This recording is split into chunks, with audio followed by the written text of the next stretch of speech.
There are several messages I'd like to convey to my readers through my writing. And initially, the first book that I wrote, there was an urgency with the message in the sense that I wanted people to understand where I was coming from, but more importantly, how our young people, children and youth, drag into war. In what circumstances do they choose violence as an option? And when they're left with none. But more importantly, I wanted people to understand the strength and the resilience of the human spirit to pull through difficulties, and that it is a process, it is not a quick fix. So these are some of the things I wanted people to understand. But my writing also talks about another world that people may not necessarily know about, because oftentimes the context is not there. Even during war, human beings are still trying to remain decent, trying to love each other, keep families together. That struggle is still there. So I wanted people to understand that the nuances as well. It's not just black and white, like good guys, bad guys. It's not that simple. Well, for me, surviving the war came with a responsibility, not immediately after I survived it, because I was very angry and I did not want to speak about it at all. Not because of shame or anything, but because it was difficult, and also I did not know where to start if I wanted to speak about it. But I chose to write it because I realized that I had been, in retrospect, I realized I had been extremely lucky and fortunate and blessed to survive, and that came with a responsibility, particularly the fact that I had opportunities now to have an education for me to speak about what had happened, and it was a small price to pay if the remembering was difficult to talk about it, because most people did not. And so I really wanted not the word not to go on without knowing really what happened to me. My story is a very, very, very small part of a much bigger story. So I had hoped that it would trigger people's interest into knowing what this really is.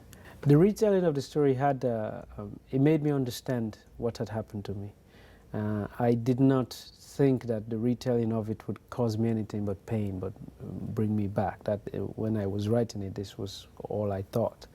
But after I finished writing it, I realized that it was the first time that I'd allowed myself to actually even go back into the story itself. Even though reliving it was difficult, I'd never allowed myself to. I would stop myself because I knew what was there. And so it was the first time that I understood what had happened in my own culture, what had happened to me, and what I could do with what had happened to me as well. So in a way, it allowed me to remain strong, or to find some new strength, and also to understand really what it is that happened to all of us in Sierra Leone. Nature and its elements, whether the moon or the sun or different things, the wind, personify in my work very strongly because I grew up in nature.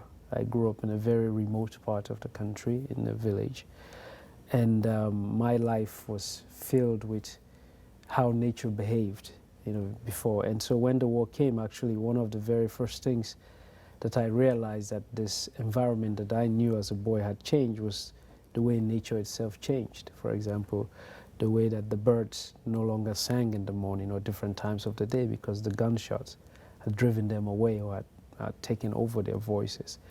So these things were very strong to me. So that's why you see in my memoir, you see a lot of that, because that's really how I began to feel that there was a disturbing wind blowing now, that one that was soothing before was no longer the same. And so that's why you see. And also when I was a boy, I grew up in an oral tradition storytelling culture where the older people would tell the young people stories. So the moon was a stronger part of that storytelling about how people should strive to conduct themselves. Because when the moon comes out, it always pleases everybody. I've yet to see somebody who complains because it's a moonshine. And so you have some of these things. So I try to bring the oral tradition also aspect into my narrative. And had the word not come into my country, I would have had a very simple but beautiful life, which is something that I still miss. Initially, when I was a child growing up, I wanted to be an economist, so I'm sure I would have pursued that path. I'm not sure what I would have done necessarily in terms of having an economic background, but I would have been happy, definitely. Because my country was very simple and beautiful before the war destroyed all of that simplicity.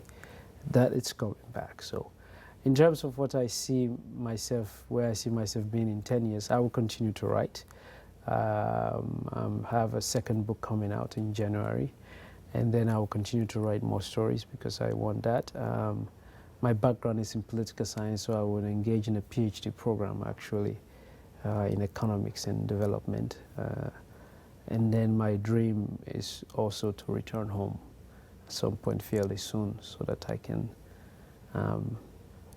give what I can to my country there, not from afar.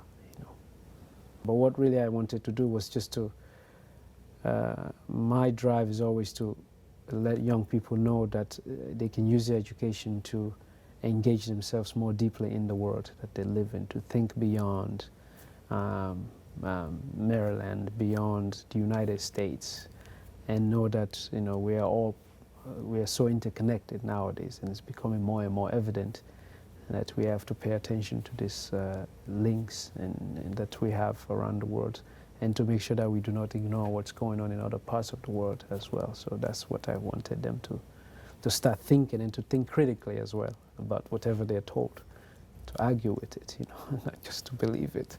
One thing that I think is very crucial, even I work in the human rights field and I see it every day, I think that separates us a lot. It's the fact that I think we should stop really thinking that one group of people's lives are valuable than others.